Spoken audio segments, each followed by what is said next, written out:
Being unique and different is, of course, started by the ego.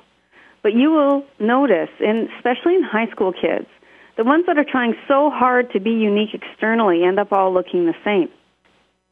Ego tells us, in order to be unique and different, we have to be in a state of rebellion, we have to be in a state of fighting or in a state of drama. The truth of the matter is once we learn that internally we all are unique regardless, we all are individuals, when we accept that reality that the ego has tried so hard to teach us, it doesn't matter so much what we look like externally. And the point becomes, it's okay to submit to living in the culture I've chosen to live in. And it's not a point of surrender. Ego wants to fight all the time. You know, if you have a business dress code in your workplace, ego will say, well, why should I wear that? I don't want to have to wear that. I can wear whatever I want to. Whereas once you balance the ego, you understand that you do what needs to be done in the society that you've chosen to live in. What you wear to work does not define who you are. However, it can clarify the position that you're in to other people. External cues are very important for the society that we live in. And if you've chosen to take a job like that, you have to be aware that you're operating in a society like that. Ego, once balanced, supports that fact. It may not always like it, because remember, ego likes to argue and create drama. But at the same time, you'll be able to balance it and say, but I love my job. Ego might also turn around and say, well, I don't really like my job. I don't like being there. But the truth of the matter is, self-respect has to come into play. As soon as we respect ourselves, our job, what we're doing, and how we're living, ego also, again, becomes balanced. We have been given the lives we are living as a gift. Ego does not want to see that, ever. Ego wants to make a big deal out of everything. So ego is the first to take away gratitude from our lives. Ego is the first thing to say, it's not enough. My work's not enough. I don't have enough money. I don't have enough possessions. I don't look good enough. One of the quickest ways to calm the ego is to balance it with the words, thank you. To notice the simple recognition of gratitude. If you will notice, when your ego is speaking, it's when you are thinking like a 2-year-old or a 12-year-old, and this is a given. As soon as you hear yourself whine in any way, shape, or form, know that your ego has taken a front seat, but do not chastise yourself for this. You are human, for heaven's sakes. Ego is a part of it. This is not something to get mad at yourself for or beat yourself up for, because then you're fully in ego. This is something just to observe, acknowledge, and accept. The best way to balance ego is through acceptance. I hear you. As soon as you listen to someone who is ranting and raving, and I am referring to your children who's 2 or 12, and say, I hear you, they calm because they want to be heard. Ego is terrified of being wiped out of existence. So the more you try and ignore what people call the negativity in your head, the bigger the drama becomes. The louder the voice becomes. Listen to me, hear me, do something about it. What are you doing? You're not doing the right thing. It will go on and on and on. And some days you just want to say, oh, be quiet. But it's in your head, and it's you. But if you say, I hear you, it doesn't mean you have to agree with yourself, and it sure doesn't mean that you have to do what the ego is telling you to do. Remember, you wouldn't let a 2-year-old or a 12-year-old navigate your life. And because you are now an adult, you have choices. You have the ability to ponder what the ego is saying and say, you know what?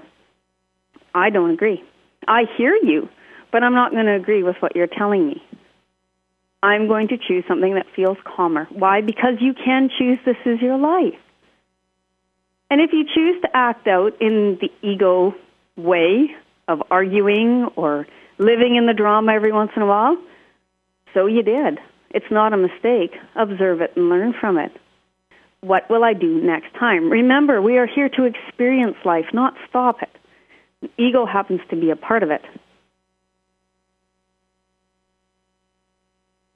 People often don't know how to work with the ego because they don't know how to balance it. We hear people saying all the time, well, I get it, but they don't get it. Ego judges. Ego will always judge. We are not taught to balance the ego as we are growing up. We are not taught this in our society. Remember, any institution that works from manipulation, power, and control creates fear. If they create fear, they perpetuate the belief system of the ego. They make the ego's belief stronger, that we will fail, that we are not good enough. So in our society today, we are not taught to balance the ego. And people who say, well, we live in a positive household and everything is calm and all rainbows and roses, is actually still perpetuating the ego. When you live in a state of denial of that the world doesn't require balance from internal, not external, you're still living in the world of ego. And that's why the ego is so good at gaining control, because it does want to be in control. And because we are not taught how to navigate it from baby up, and we have to learn it on our own in most cases, we often get trapped in it over and over and over again and figure out, oh my gosh, why can't I get a handle on this? When you look at searching for your spirituality, you're already being told again, it's not enough. The ego is already being reinforced that you're not enough. It almost seems like a dead end at times in our society when I think about how this world is going to learn to accept the ego as simply a part of us and not the driving force behind us. In order to quiet the ego, in order to work with the ego, in order to find who you are, it's an internal dialogue. And it's not a state of rebellion, nor a state of denial. When you're walking around saying everything is good right now, it's a simple state of acceptance. It's not a state of blindness. You don't want to be blind to your emotions. You don't want to be in denial of your emotions. Because remember, you have all of those too. The only one thing ego focuses on is victim mentality. That things are being done to us. That people are singling us out and will judge us.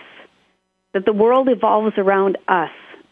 When we walk into a room, everyone will look at us and judge us for what we are wearing. Ego decides that we are the center of the universe. And it makes us very, very insecure. That is the statement of egotism, egotistical. Narcissism.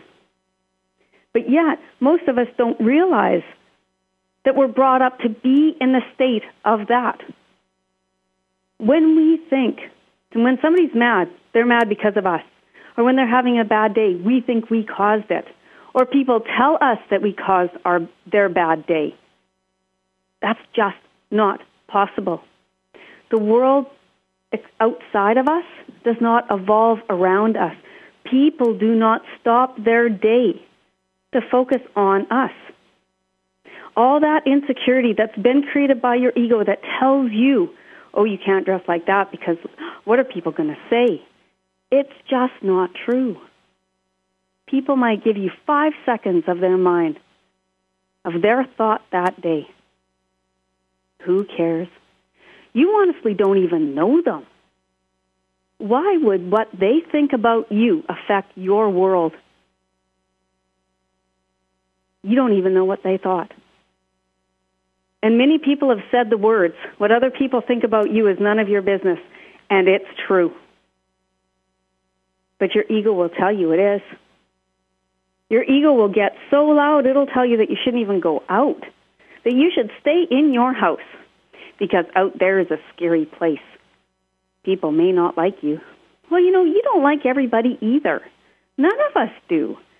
Doesn't mean we don't love everybody, but we just sometimes don't get along with everybody. Is that such a bad thing? Ego will tell you it is. Ego will tell you no matter what way you turn, you've done something wrong. And the thing is that this voice goes on for the rest of your life. It is not getting rid of this voice that's the answer. It's learning that this voice doesn't control you anymore. It's learning that this part of your mind will always be there, and it's okay. The fridge running in the background of your house doesn't annoy you, you eventually accept that it's there to run your fridge. And it's okay. The heat turning on and off in your house, the sound doesn't annoy you. Why? Because it's a level of acceptance. If you learn to accept that the sound of your ego is simply your ego, you will find that you feel less of a need to engage it. You will find that you can let its voice ramble on and on, knowing that it sounds like a 2-year-old or a 12-year-old, and now you're a lot older than that, and you think differently. And you can allow the voice just to be there while adding in other thoughts, positive thoughts, strong thoughts. You can learn that living in the society that you live in is a gift. Dressing in a suit every day for work is a gift because you have a job. Putting on a uniform to go to work a fast foods place is a gift because you need to make money for your family and you respect yourself. You no longer have to fight. You no longer feel judged around you because you're not judging anybody. You're proud of them too because you're proud of you. Now remember, when I say that, in the same breath, I must remind you, ego will always judge. It's an automatic response. Ego is the first to try and tear down somebody else's aspirations, hopes, and dreams. We do it to ourselves. We treat ourselves a lot of times pretty horribly. If you look at my book, From Above with Love, Basic Knowledge 1, Journey to the Self, the first chapter, it's all about learning to work with the ego. And a lot of my clients have told me that first chapter is hard. And a lot of them quit halfway through. Why? Because we know we can do this.